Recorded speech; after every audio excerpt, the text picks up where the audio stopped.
Here in the secret of the womb, a universe of its own, a cell more minute than a fleck of dust floats weightless, ready to travel billions of light years from home, up a spiral staircase built from genes and chromosomes that explain the shape of nose, the color of eyes. Even gender begins here, before the heart beats 21 days later, when arms and legs bud and the mind prays in silence for 40 days and 40 nights on a desert island, surrounded by salty amniotic water, where ears learn to hear, to comprehend a mother's heart-throbbing music, as hair sprouts and fingernails grow to the size of raindrops.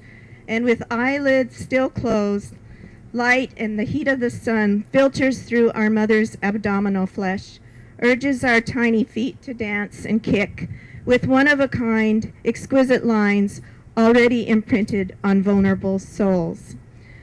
The poem I just read began as a love poem one evening for my 3 children, Nicole, Mondo, and Deidre, because they have blessed my life so much. However, instead of joy after completing the poem, I wept into the early morning hours. The words proved to be bittersweet because that night I finally faced the total reality of what I had done as a 19-year-old. I ended the life of my own child by choosing to have an abortion. I had met an older man who I adored and trusted. Though I used birth control pills, I still ended up pregnant.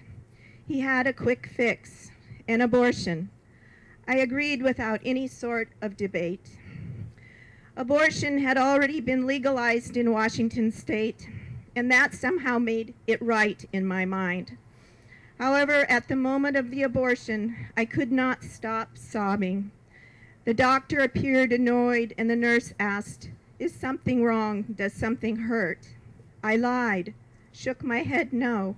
How could I tell her the pain in my soul? She reassured me, "Sweetie, you did the right thing."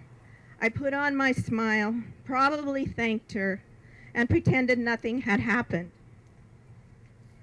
For years, until the evening that I wrote my love poem for my children, I avoided the topic unless someone asked for my opinion. Then I would quip that canned cliche. I personally do not believe in abortion, but I do believe a woman has a right to choose. I was a liar. I had believed in abortion enough to have one. Yet for years, I never told my doctor, my parents, my husband, not even my best friend. I kept it not only secret from them, but from myself.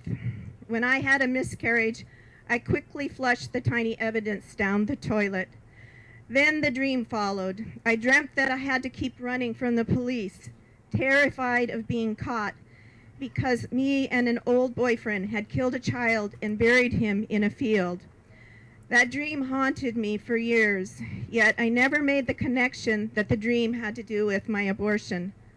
Part of why I just couldn't face my reality had to do with my attempt to not deal with my pain through a variety of addictions. In my 20s, I numbed myself with alcohol and pot. In my 30s, I became a workaholic, still drank, watched an enormous amount of television, and when life as usual spun way out of control, I turned to a multitude of self-help books, experimented with a variety of religions. Then I spent a year reading the Bible from cover to cover, began to prayerfully meditate, and began to write.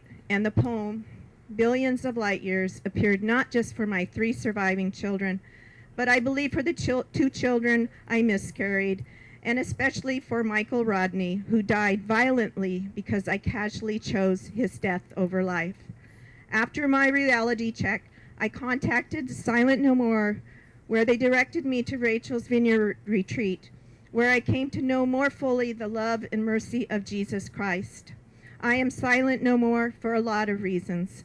I want people to acknowledge the dignity of life from the moment of conception until death. I do not want children to be discarded as if they are garbage. I want abortion to end. I want mothers, families, fathers, society to heal from the wounds caused by abortion. But most of all, I want people to know how much God loves them, forgives them, no matter what role they have played in this era of the abortion holocaust.